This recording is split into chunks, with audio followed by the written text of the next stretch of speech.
for the next 4 months. The move follows months of speculation about South Africa's political future.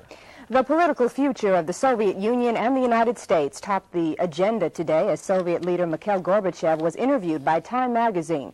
Gorbachev meets with President Reagan next week and said the United States' insistence on development of a satellite defense system will make an arms agreement impossible. Astronauts aboard the shuttle Discovery performed some satellite work of their own today. 2 days of repair ended with a hand launch of SYNCOM-3. The $85 million satellite had drifted uselessly through space since April. The crew also launched 3 other satellites today. That crew also took pictures of Hurricane Elena. Up next, the latest on the storm, including a live report via News Star from Dennis Feltgen.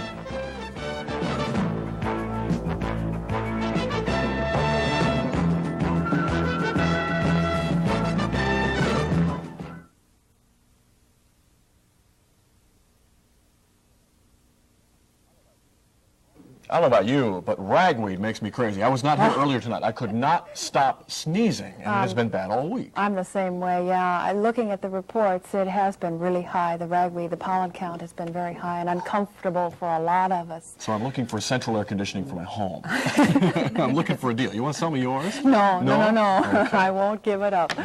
Let's talk about high temperatures across the country. Quite a range from the 50s in Canada to scorcher in Oklahoma and Texas there. Again, for the second day in a row, they had temperatures in the 100s plus. And it looks as though they'll stay that way for the next couple of days. Temperatures generally across the northern tier states were in the 70s and 80s. Our high here in the Twin Cities was a nice 76 degrees. We had a little bit of sunshine that helped us out today. Once those clouds moved on out and the sun came out, the temperature zipped up to 76. The low started out in the morning at 62, and that's a departure of just 3 above the normal for this date. Currently, we have 65 degrees with a dew point of 55. Now the dew points will be climbing over the next couple of hours, and that's just in advance of a warm front that's headed our way for tomorrow. The humidity is 70% right now. The winds are out of the south at about 5 miles an hour, actually all night long. They have been coming from every which direction and very light, and the pressure is rising. We have partly cloudy skies. Temperatures across the rest of the upper Midwest, those warm, muggy 70s and 80s still holding over the Central Plains and the mid-Mississippi Valley. As you go a little bit farther to the north, in northern Minnesota, the temperatures drop into the 50s. Another comfortable night in northeastern Minnesota. Those cool temperatures are there because of a cool Canadian high pressure that's right now sitting over northern Minnesota. That's what helped clear the skies out earlier this afternoon. That we have partly cloudy skies now over much of the upper Midwest. But look, the tail end of this frontal system that came through here yesterday has now become stationary over the central Rockies. Showers and thunderstorms, very heavy with some large hail reported in parts of Colorado, so there's a severe weather watch out for that part of the country. But this tail end of the front is going to come back as the warm front, and already the showers and thunderstorms increasing over the central Rockies and the northern plains. As this front comes back, so will the clouds, and on the 5-state satellite pictures, as we loop through the evening hours, you can see those clouds already beginning to increase to the west of us, and as they continue moving into western Minnesota, the clouds will be increasing tomorrow over the rest of the state. Speaking of tomorrow, on our Labor Day Monday, that warm front will come pushing into southwestern Minnesota. As it does, the moisture will increase, the clouds will increase, and so will the showers and thunderstorms. These temperatures will range from the 60s and 70s over to the north of that warm front, and 80s and 90s just to the south of it. This system is expected to move into the upper Midwest and spend the next couple of days with us. In fact, it looks as though we may have showers and thunderstorms in the forecast right through Thursday. The forecast in detail for tonight: partly cloudy, rather comfortable, 52 to 57 overnight with variable winds 5 to 10 miles an hour. For tomorrow, increasing clouds with a chance of showers and thunderstorms. Now, the best chance is during the afternoon hours, although we may see a few showers and thunderstorms as that warm front pushes into the southwestern corner of the state in the late morning hours. Highs will be 70 to 75, winds out of the southeast. On Monday night into Tuesday, mostly cloudy. The chance of showers and thunderstorms continues, mainly because we expect that low pressure system will stay with us for a while. Overnight lows Monday night in the low to mid-60s, highs on Tuesday in the low to mid-70s. Wednesday and Thursday, the chance of showers and thunderstorms continues with partly cloudy skies again on Friday. Temperatures generally near normal, in the 70s for highs and in the 50s for overnight lows. Now, for the update on Hurricane Elena, looking at the satellite picture, she's been spinning just south of Apalachicola. That storm, you can see the center of the storm passing just south of Apalachicola here. Of course, it's been lashing the coastline of North Florida for the last several hours with 125-mile-an-hour winds.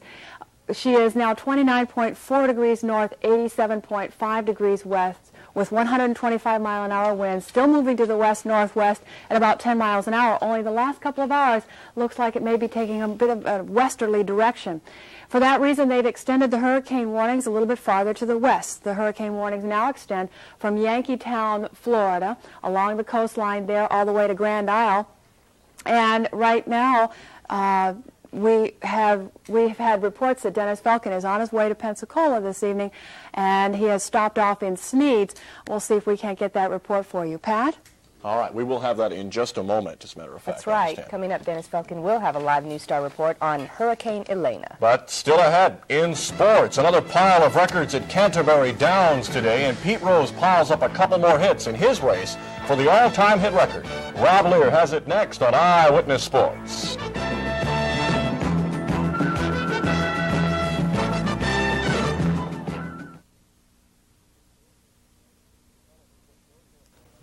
Well, as we just heard, Hurricane Elena is moving, and the winds have picked up since the last time we talked to Dennis Felkin, who is now in Florida, and he can tell us what's going on. Dennis. Pat and Angela, Elena has been moving, and so have we. For the last 4 hours, we've been moving northwestward through the Florida Panhandle, and right now the center of Elena is about 100 miles in that direction. But 100 miles away, and we're still getting winds of around 40 to 50 miles per hour and a pretty steady rain. It's going to get very serious, and we think finally, after 4 days, Elena is going to make a landfall somewhere between Pensacola and Gulfport. Looks like Mobile Bay seems to be the most likely target, but it's going to bring cities such as Pensacola, Apalachicola, and Panama City all within the strongest winds. So for that reason, Florida Governor Bob Graham has issued a mandatory evacuation order for the entire northwestern Florida coastline. In fact, that is going to affect over 1 million people again. These are the same people who went back to their homes just within the last 24 hours when it looked like Elena was going to go in somewhere around west central Florida. Elena has already taken its toll across central and northeastern Florida. It spawned at least a half a dozen damaging tornadoes. No one was injured from that tornado activity, but Hurricane Elena has already been responsible for 2 people's deaths in the state of Florida, and it looks like it's not over yet. Elena right now continues to intensify. Its winds right now have increased to 125 miles per hour. On a scale of 1 to 5, that makes a Category 3, and it may get even stronger before it's all out. The storm surge may be anywhere from 12 to 15 feet. Angela, back to you. Thank you very much, Dennis. Dennis Felkin reporting live via our News Star network from Florida. Time to turn to sports now. You know, I was out at the fair today, and there was just many people out there, and this Labor Day weekend, I guess, is packing them in at other places as well. They're at the ballpark, but they're also out at the racetrack in record numbers, and as the saying goes, records are made to be broken. And if you don't believe it, you should have been at Canterbury Downs today, where 4 more track records were indeed broken. And the amazing statistic is that those records come on the eve of the $150,000 running of the Canterbury Derby, a race for 3-year-olds that's being billed as Shakopee's biggest summer attraction. Among today's milestone, the largest crowd ever to line up along the rail. A crowd of over 25,000 in attendance today, and track officials are expecting perhaps as many as 30,000 tomorrow. There was also a record handle wagered at the windows, over $1.5 million. A large portion of those dollars were on the line in today's feature race, the Shakopee Handicap that was run in, you guessed it, record time. Track announcer Tony Bentley brings them home. By the 16th pole, Patch of Sun trying to hold on to the lead. Rapid Gray on the outside. Those 2. So the number 3 horse, Rapid Gray, wins by a head over Patch of Sun. Rapid Gray paid $4.80. Now today's Pick 6 pool topped $110,000. 3 handicappers held a perfect card after the day's 9th race to take home $28 $100,000 apiece. As for tomorrow, it promises to be another big day at the races. The running of the Canterbury Derby has attracted some of the top 3-year-olds in the country. The favorite, Swap Stakes winner Porta. This impressive colt has only 6 starts to his credit, but is expected to be the class in tomorrow's 12-horse field. At a different kind of racetrack down south, it turned out to be a 1-in-a-million day for NASCAR driver Bill Elliott. Elliott is in car number 9, and he held off Cal Yarborough to win the Southern 500 in Darlington, South Carolina. The win not only meant a first-place check of $53,000 for Elliott, but also netted him $1 million bonus for winning 3 of the Big 4 in Grand National racing. The countdown to Cobb continued today for Cincinnati's Pete Rose.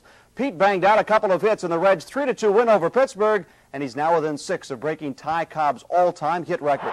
Rose went hitless his first 2 times up today, but in the 6th, he moved up another notch with a single to center. Then in the 8th, Pete moved up one more step closer to the record. With a controversial single to left, the Pirates argued that the ball went off of Pete's foot and should have been fouled. The umps didn't agree, and Pete Rose had hit number 4,186. Again, Rose needs just 6 more to pass Ty Cobb on the all-time hit list. The Twins gave up hits in bunches today at the Metrodome, and the result was a big loss to the Boston Red Sox. This one hurts. The final 10-3, Boston over the Twins. 3rd inning, and Jim Rice takes a Frank Viola pitch into the seats and left. A 2-run home run, and after a short period, the Twins were down by 6 runs. The Twins got on the board on the bottom of the 3rd. Timmy Teffel comes up and connects on a solo home run. That only made the score 6-1. What kind of day was it for the Twins? Steve Au here strikes out Glenn Hoffman, or does he? Ball gets away from catcher Tim Lauder, and yet another run comes across to score.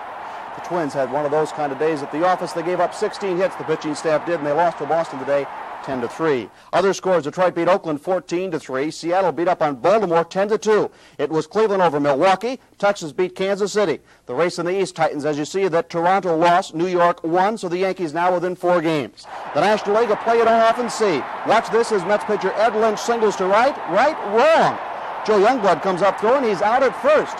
Who's on the base pass? Is that Bob Bruce?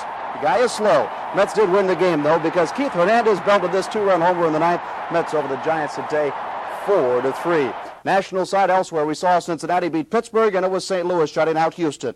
Other scores: Cubbies over Atlanta 15-2. Philadelphia over the Dodgers 4-1, and San Diego over Montreal 5-1. The top seeds continue to march along at the U.S. Open Tennis Tournament in New York. Today, defending champion Martina Navratilova needed just 37 minutes to take care of Sandra Cecchini of Italy. That's Martina in the near court. She had it on autopilot today, cruising to a straight set victory. Final scores were 6-love and 6-1. On the men's side, Jimmy Connors also won today, but he had to work a little harder to dispose of Thyri Tolsani of France. Jimbo won in 3 sets, 7-5, 6-2, and 6-4, also advancing today Yvonne Lendl. Last but certainly not least tonight, Channel 5 Sports has obtained exclusive pictures of the unofficial winner in the Eyewitness News Baby of the Week contest. Please meet Robert Murray Lear, who happens to be the one and only contestant in this week's biased contest. This lovable 8-pound baby was born last Thursday, and at last report, Mom Maureen and baby Robbie were doing just fine. When asked what he wants to do when he grows up, Robbie was quoted as saying, "Nothing at all." In honor of this, we have cigars for all. When the show is over, chocolate cigars at that. Congratulations, by the way. Much. Thanks, Rob. Finally, a reminder to stay tuned for a special rebroadcast of ABC's Good Morning America at the Minnesota State Fair. Last Friday, David Hartman hosted the entire morning program live from our state fairgrounds. Not only the fair, but the entire state of Minnesota was showcased before a nationwide audience. And you can see it next right here on Channel 5. Of course, Robbie's son says he doesn't want to do anything. He wants to be in TV. You have to work for a living, right? Weather update. As far as this evening goes, rather comfortable, partly cloudy with overnight lows 52 to 57. And then tomorrow, increasing clouds, a chance of showers and thunderstorms. All right. We will all be back at our alleged jobs tomorrow. We'll be looking for you. Have a great day off. We'll see you Have then. a good week.